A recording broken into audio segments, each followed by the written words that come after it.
Assalamualaikum semua. Hari ini kita akan belajar subjek pendidikan Islam, bahagian Al-Quran, hafazan. Tajuk hari ini kita akan belajar surah At-Taubah ayat 128 hingga 129. Saya Ustazah Ruzaini. Okey, sebelum Ustazah terangkan dengan lebih lanjut maksud surah At-Taubah, jom kita baca sama-sama ayat hafazan. Jom kita mulakan. A'udzu billahi minasyaitonir rajim. Laqad ja'akum rasulun min anfusikum azizun 'alaihi ma 'anittum harisun 'alaikum bil mu'minina raufur rahim. فَإِن تَوَلَّوْا فَقُلْ حَسْبِيَ اللَّهُ لَا إِلَهَ إِلَّا هُوَ عَلَيْهِ تَوَكَّلْتُ وَهُوَ رَبُّ الْعَرْشِ الْعَظِيمِ. Okay, jom kita ulang semula. لَقَدْ جَاءَكُمْ رَسُولٌ مِّنْ أَنفُسِكُمْ عَزِيزٌ عَلَيْهِ مَا عَنِتُّمْ حَرِيصٌ عَلَيْكُمْ بِالْمُؤْمِنِينَ رَءُوفٌ رَحِيمٌ فَإِن تَوَلَّوْا فَقُلْ حَسْبِيَ اللَّهُ لَا إِلَهَ إِلَّا هُوَ عَلَيْهِ تَوَكَّلْتُ وَهُوَ رَبُّ الْعَرْشِ الْعَظِيمِ. Sadaqallahul azim. Jom kita tengok terjemahan ayat. Laqad ja'akum rasulun min anfusikum. Sesungguhnya telah datang kepada kamu seorang rasul daripada kalangan kamu sendiri. Siapa? Nabi Muhammad sallallahu alaihi wasallam. Azizun alaihi ma anittum. Terasa berat olehnya penderitaan yang kamu alami. Harisun alaikum. Dia sangat menginginkan keimanan dan keselamatan bagimu. Bil mu'minina raufur rahim. Sangat belas lagi penyayang kepada orang yang beriman. Fa'in tawallau. Kemudian jika mereka berpaling ingkar, faqul hasbiyallahu la ilaha illahu. Maka katakanlah, cukuplah bagiku Allah, tiada Tuhan yang berhak disembah melainkan Dia. Alaihi tawakkaltu, kepadanya aku berserah diri. Wa huwa rabbul arsyil azim, dan dialah yang mempunyai arasy yang besar. Okey, kita tengok pula intisari ayat surah At-Taubah ayat 128 hingga 129. Apa yang Allah ceritakan dalam surah tersebut? Yang pertama, Rasulullah SAW sangat menginginkan kebaikan di dunia dan di akhirat buat umatnya. Betapa dia menyayang umatnya, betapa dia sangat kasih kepada umatnya.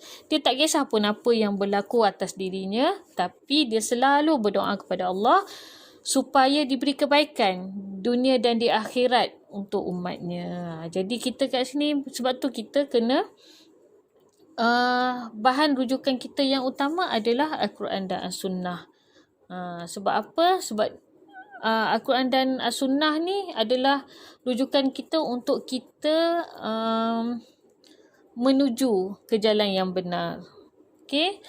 Dan macam mana Allah mengasihi kita tu, dia sentiasa mendoakan kebaikan kita untuk di dunia dan di akhirat. Sentiasa tu Allah Rasulullah ni diberi syafaat. Diberi syafaat oleh Allah Subhanahu Wa Taala. Okey, yang kedua, Allah Subhanahu Wa Taala telah mengutuskan rasul daripada kalangan manusia. Kenapa? Kenapa Allah mengutuskan rasul daripada kalangan manusia? Okey, sebab untuk mendidik manusia ni perlu ada manusia di hadapannya. Okey. Kalau kita pun perlukan nasihat, perlukan bimbingan pun kita perlukan ada manusia kat depan kan. Untuk kita tengok dia punya reaksi, untuk kita dengar apa yang dia nasihat. Macam itulah juga Allah mengutuskan Rasul tu di kalangan manusia untuk mendidik kita menjadi orang yang terbaik, menjadi khalifah yang terbaik. Dan Rasul ni juga diutuskan untuk mengajar tentang ibadah, tentang muamalat, tentang syariah, tentang baik buruk. Setiap apa yang kita lakukan, semuanya Allah Rasul sebagai perantaraan kita. Okey, seterusnya nombor 3, Allah Subhanahu Wa Taala sangat mengasihi hamba-Nya. Kenapa? Sebab Allah Maha Kaya, Allah Maha Penyayang, Allah Maha Mengasihani. Walaupun jahat macam mana kita buat dengan Allah, kita lupa pada Allah, Allah tetap sayang dengan kita. Okey? Jangan kita ingat Allah tak sayang kita. Allah bagi ujian tu tanda Allah sayangkan kita.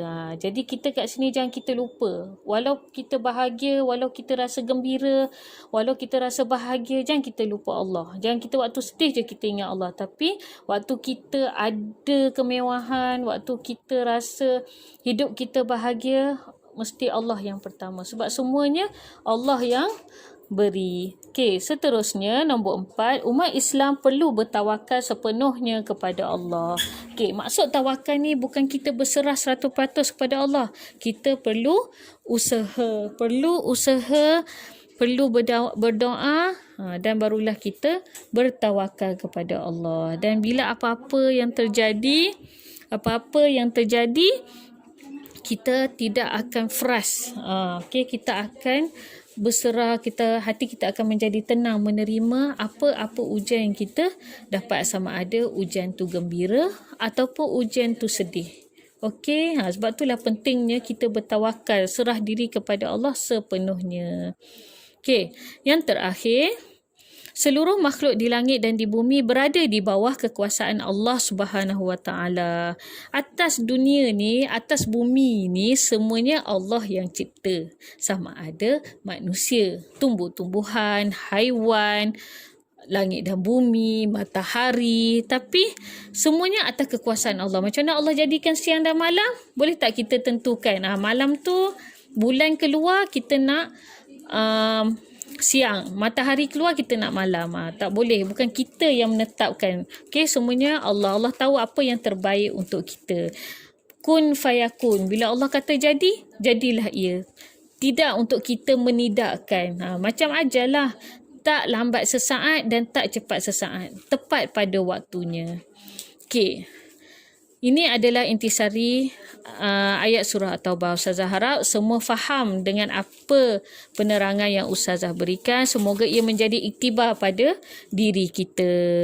Okey, ayat hafazan surah At-Taubah ayat 128 hingga 129 ni perlu kamu hafal, perlu kamu amalkan. Okey, untuk kita sentiasa rasa diri kita ni cukup. Tak tamak. Cukuplah Allah saja yang ada dalam diri kita. Sebab tu apa-apa yang kita buat, Allah lah yang pertama. Kita sayang seorang pun, Allah yang pertama. Kita buat satu benda pun, Allah yang pertama. Okey, Ustazah harap semua faham dengan penerangan Ustazah. Semoga video ini bermanfaat untuk anda semua.